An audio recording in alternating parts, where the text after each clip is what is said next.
5,000 টাকা 10,000 টাকা আরো করবে না, আমার জরিমানা 10,000 টাকা করে ফেলাই দেয়। সামান্য একটু ভুলে যারা নাকি প্রান্তিক পর্যায়ের চাষি বা ব্যবসায়ী তারা হলো বিভিন্ন ইলিটারেট মূর্খ মানুষ। এরা চুতা বোঝে না, কিছু বোঝে না, মালান 100 বস্তা গাড়িতে উড়াই দেয়, মোটামুটি একটা লিখে চালান করে ঘরে এসে পড়ে। এদেরকে ওই চুতা দাও, হ্যান দাও, তেন এই সমস্ত বোঝে না। এই সমস্ত ডিস্টার্ব করলে এরা ডাকা মালও পাঠায় না। 1 কেজি পানি খান 40 টাকা দেয়, 1 কেজি দুধের দাম 150 টাকা, 120 টাকা। আর 1 কেজি পেঁয়াজ মশলা, পেঁয়াজ একটা মশলা, এটা একটা সবজি না। 1 কেজি মশলা পেঁয়াজ সেটা খায় আমরা, আমার 40টা 50টা হইলেই আমাদের মাথা ব্যথা হয়ে যায়। আসলে এইটার দাম মিনিমাম 50-60 টাকা থাকলে কারো গায়ে বাঁধার কথা না। আর এটা নিয়ে এত মাথা ঘামানোর ব্যাপার না। দর্শক বন্ধুরা, এই মুহূর্তে আমি আছি ঢাকা শ্যামবাজার বিশাল এক পাইকারি পেঁয়াজের আড়তে। দর্শক বন্ধুরা, তো বন্ধুরা আজকে জানবো আজকের পাইকারি বাজার ঢাকা শ্যামবাজারে কিভাবে দেশি পেঁয়াজগুলো আজকের বাজারে বিক্রি হয়। তো যে যেখান থেকে দেখতেছেন আজকে আমাদের ভিডিওটি, সকলে ভিডিওটি না টেনে পুরোপুরি দেখতে থাকবেন। আর যারা নতুন দেখতেছেন অবশ্যই আমাদের ইউটিউব চ্যানেলটি সাবস্ক্রাইব করে রাখবেন। বন্ধুরা, আজকের বাজার দর কেমন আছে বিস্তারিত আমরা জানবো আঙ্কেলের সঙ্গে কথা বলে। তো সকলে ভিডিওটি দেখতে থাকুন। আসসালামু আলাইকুম আঙ্কেল। ওয়ালাইকুম আসসালাম ওয়া রাহমাতুল্লাহি ওয়া বারাকাতুহু। কেমন আছেন আঙ্কেল? আলহামদুলিল্লাহ, আল্লাহ রাখছে ভালো। ভালো আছেন? তো আজকে 30শে এপ্রিল, মাসের একদম শেষ পর্যায়ে। তো কি অবস্থা আজকের বাজারে পেঁয়াজের? পেঁয়াজ অ্যাকচুয়ালি আমাদের ঢাকার বাজার হলো কম, কিন্তু যেখান থেকে পেঁয়াজটা আসে সেই মোকামগুলিতে বাজার বেশি। এর কারণটা কি? কারণ হলো কি, মনে করেন যে চাষিরা এখন পেঁয়াজটা সংরক্ষণ করছে মাছায় বা চাঙ্গে বা বিভিন্ন প্রযুক্তির মাধ্যমে সংগ্রহ করছে। এখন বাজার কম হলে আর পেঁয়াজ বাজার থেকে সব ফিরত নিয়ে যায়। আর এখন বাজারে 200 টাকা কমলে 100 টাকা কমলে পেঁয়াজ মনে করেন যে পেঁয়াজ থেকে উঠে আমদানি কম করে বাজারে। এই জন্য বাজারে পেঁয়াজের ক্রাইসিস, কিন্তু ঢাকা শহরে পেঁয়াজ খায় না। আর যারা নেই মাঝখানে এই ব্যবসাটা করতেছে তারা প্রতি টিভি লস খেতেছে। মনে করেন যে 1800 টাকা কিনে 1900 টাকা কিনে না, এখানে 1700 টাকা বেচা পারে না। বেচতে গেলে তাদের কষ্ট। আবার এদের দোষও বেশি যে এরা মধ্যভোগী, তারপরে সিন্ডিকেট, হ্যান ত্যান। আসলে কি কাঁচামাল এর র আইটেম, এই কাঁচামালে কোনো সিন্ডিকেট বলতে কোনো শব্দ নাই। কিন্তু বিভিন্ন আমলা যারা আছে, বাংলাদেশের কিছু আমলা আছে, পাট যে মানে একটা মানে গাছ, এটা থেকে যে আঁশ তৈরি হয় এটাও বোঝে না। মনে করে পাট দিয়ে ফার্নিচার তৈরি হয়, এরকম জ্ঞান নিয়ে তারা সংসদে বড় বড় বিভিন্ন সরকারি আমলায় বসে দিচ্ছে। এই জন্য এরা এই সমস্ত ধারণা নাই। কৃষকের সন্তান যদি কৃষিমন্ত্রী হয় তাহলে এটা সঠিক তথ্য জানবো। আচ্ছা, আমাদের দেশটা হলো উল্টা এই হলো অবস্থা। জনগণ মনে করেন যে যদি 1 টাকা কমে মুকামে, এখানে 3 টাকা কমে জায়গা। শ্যামবাজার হলো পাইকারি মুকাম, সমস্ত বিভিন্ন মুকাম থেকে এসে এখানে মালগুলি জড়ো হয়। দেখা যায় যে একটা মুকামে 50 টাকা যদি কম যায় বাজার, তাহলে শ্যামবাজারে 3 টাকা কমে জায়গা। বিভিন্ন পাইকাররা তখন পেঁয়াজ কিনে না।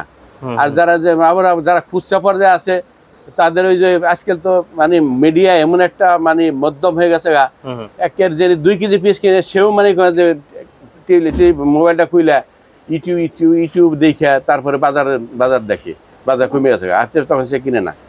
এই হলো অবস্থাটা। মিডিয়ার কারণে এখন আর বাজার কোনো মনে করেন যে গোবর নাই, সিকিউরিটি বলতে কিছু নাই, গোবর বলতে কিছু নাই। আর ব্যবসায়ীরা ব্যবসা গেলে ধরাই খেতেছে, লসে খেতেছে। তো আঙ্কেল, হাটের বাজারে মানে রাখি ব্যবসায়ীদের চাপ কেমন এখন? রাখি ব্যবসায়ীরা এখনো পর্যন্ত আছে। এরা যদি এই পর্যায়ে বাজার থাকে তাহলে আরো 1-1.5 মাস পর্যন্ত ডিস্টার্ব করবে।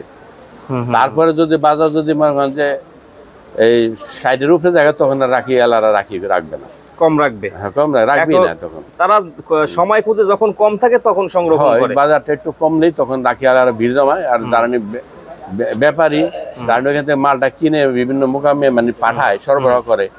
তাদের কি দেখা যায় যে রাখি এলাদের তো ওদের কোনো পর্তা নাই, ওদের পর্তা হলে 100-200 টাকা।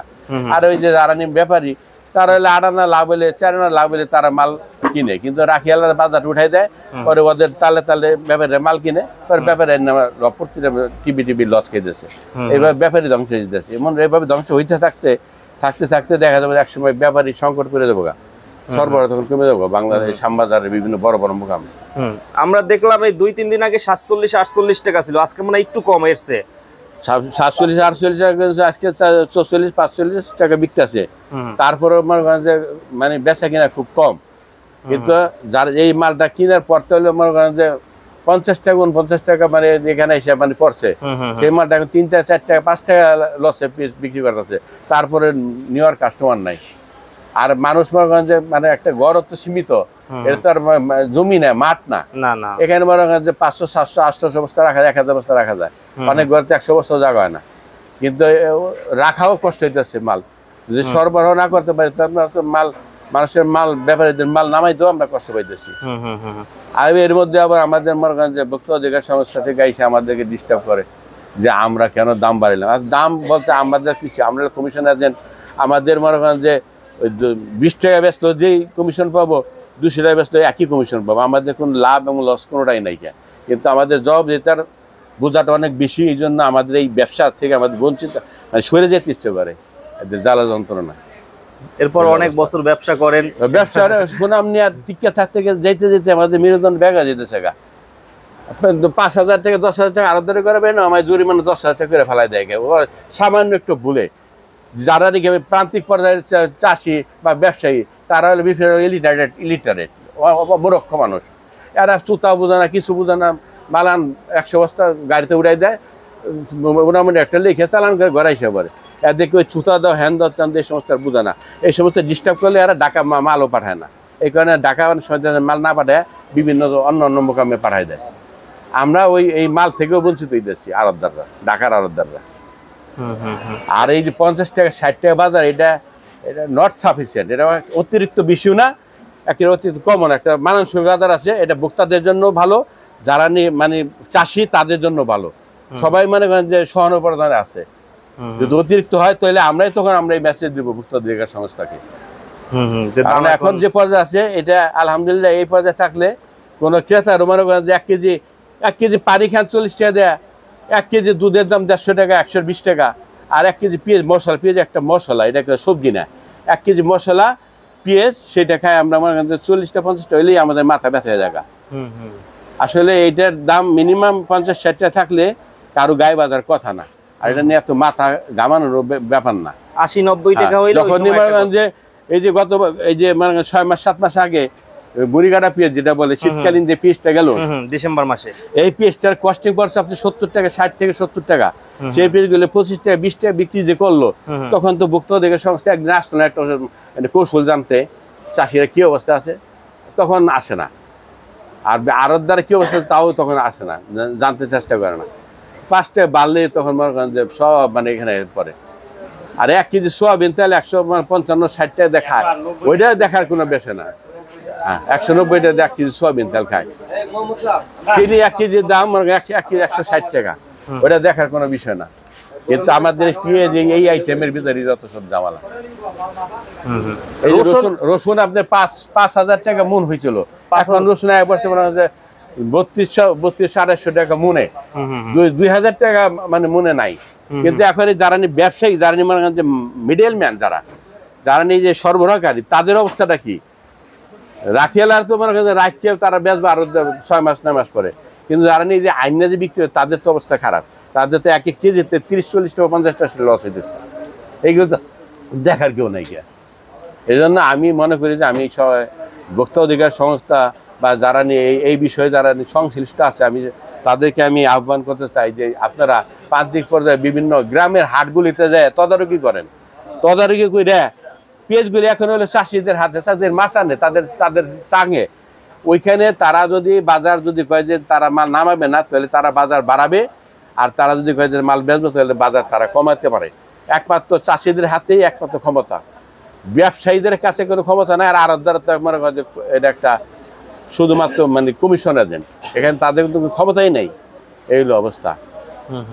তো আঙ্কেল দাম যেটা আছে এটা স্বাভাবিকই আছে, আমি মনে করি এরকম যদি দাম থাকে তাহলে আমাদের দেশের মনে করেন যে সর্বস্তরের মানুষের জন্য এটা মঙ্গল, এটা চাষিরাও কিছু প্লাসে থাকবো, এবং যারা কিনে খাবে তারাও একেবারে সহনে পর্যায়ে আছে। এটা না অতিরিক্ত বেশি না, 100-150 টাকা কেজি আইলে তখন বেশি। এখন যেটা আছে এটা স্বাভাবিক পর্যায়ে। 1 কেজি আপনার ভেন্ডি 150 কেজিটা, এটা 100 টাকা কেজি। আপনি একটা লাউ যেগুলি মনে করেন 20 টাকা 30 টাকা কেজি, একটা লাউ বিক্রি হলে আপনি মনে করেন যে 80 টাকা থেকে 100 টাকা 120 টাকা, তাহলে মনে করেন যে মানুষ অনেক এর চেয়ে সস্তা কেমনে দেবো। এই অবস্থা। তো হ্যাঁ। এখন আপনাদের এই যে বড় আরো এখানে বিক্রি কেমন হইতেছে আঙ্কেল সকাল থেকে আজকে বিক্রি কেমন হইছে? মানে কমই, মোটামুটি কম, কমই বেচা কিনা কম হইতেছে, বিক্রিটা কম হইতেছে। কারণ হচ্ছে এখন দাম আমরা দেখি আঙ্কেল কিছুটা কমলে আপনার পাইকার কম আসে। মানে সবাই চায়, সবাই আতঙ্কে থাকে যদি মনে করেন যে বাজারে মনে করেন যে 100 টাকা যদি মোকামে কমে, যারা নিয়ে মানে ব্যবসায়ী, যারা নিয়ে মনে করেন যে দোকানদার, তারা মনে করে যে হয়তো বা 2 দিন পরে আরো 100 কমতে পারে। এই জন্য তারা তাদের হাতে যে মালটা আসে সেটা বিক্রি করে সর্বশেষ পরে তারা মাল ক্রয় করার জন্য আবার শ্যামবাজার আছে। কারণ তারাও এই যে লস খেয়ে যায়, মালের বাজার কমলে দোকানদারদেরও মাল বিক্রি করতে অসুবিধা হয়ে যায়। কারণ মহিলারা পর্যন্ত মনে করেন যে আজকাল বাজারের খবর রাখে সবাই, এই অবস্থা। এই এখন আর কোনো নাই, ব্যবসা কোনো মানে সিকিউর বলতে কোনো শব্দ নাই, সবাই সবকিছু জানে, এই অবস্থা। এই জন্য আমি মনে করি যে আমি সবাইকে এই বিষয়ে মনে করেন যে এখন দেশে এইভাবে থাকলে যে দেশি পণ্যর উপরেই আমরা নির্ভরশীল হইতে চেষ্টা করি, বাইরের পণ্য যাতে বাংলাদেশে না ঢুকে, তাহলে আমরা আমাদের চাষি বাঁচলে আমাদের দেশ বাঁচবো। কারণ মানে ফার্মার্স মেক্স ফুডস, ওরাই চাষিরাই খাদ্য উৎপাদন করে, আর আমরা ঢাকাবাসী যারা তারা বসে বসে খালি খায়। যারা উৎপাদন করে তারা উৎপাদন বন্ধ করে দেয়, তাহলে আমরা ঢাকাবাসী টাকা থাকবো পকেটে কিন্তু ফসল নাই, তাহলে আমরা না খেয়ে মরতে হইব। এই জন্য চাষিদেরকে উৎসাহিত করতে হইব, এরাও জানি সঠিক মূল্যটা পায়। আর বাজারটাই যে পর্যায়ে আছে এটাই যথেষ্ট সহনশীল আছে, এটা নিয়ে অতিরিক্ত চিন্তা ভাবনা কিছু নাই। আল্লাহর রহমতে এইভাবে থাকলে মানে সমস্যা হবে না, কারোর জন্য কোনো সমস্যা হবে না। তো ঠিক আছে আঙ্কেল, তো আপনাদের শপের নাম হচ্ছে ঘরের নাম হলো মেসার্স আলমাস ট্রেডার্স, ঢাকা শ্যামবাজার। তো আপনাদের ফোন নম্বরটা 0191111345457। জি, এখানেও আছে আপনাদের কার্ডে। হ্যাঁ, আরেকটা আছে 01, এই যেটা 5757 এইটা নাম্বার 57, এইটাতে ফোন দিলে দর্শক বন্ধুরা, যেটা 457 এটাতে ফোন দিলে আঙ্কেলকে পেয়ে যাবেন। এই যে আঙ্কেল আছে এখানে, আঙ্কেলকে পাবেন। আপনারা এখানে আসতে পারেন, বিভিন্ন কোয়ালিটির ফরিদপুর, পাংশা, রাজবাড়ী, পাবনা, সব মুকামের মালি আছে, সব জায়গার মালি কিন্তু এখানে আসলে পাবেন। তো আলমাস ট্রেডার্সে সকলেই আসবেন এখানে। দর্শক বন্ধুরা, এই ছিল আজকে আমাদের পুরো ভিডিওটি। তো সকলে ভালো থাকবেন, সুস্থ থাকবেন। আসসালামু আলাইকুম।